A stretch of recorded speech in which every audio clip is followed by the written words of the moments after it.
Yun, sus lang. Ay, sus lang. Sus. Pati ng cute. Paano yung cute na Clyde? Paano yung cute na Clyde? Ah.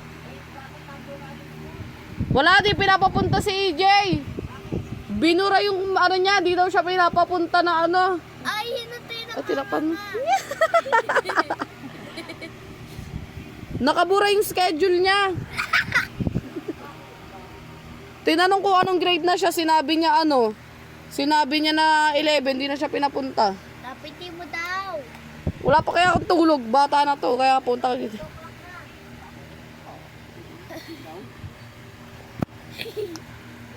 Pakain po nila. Di na, orientation lang naman yun.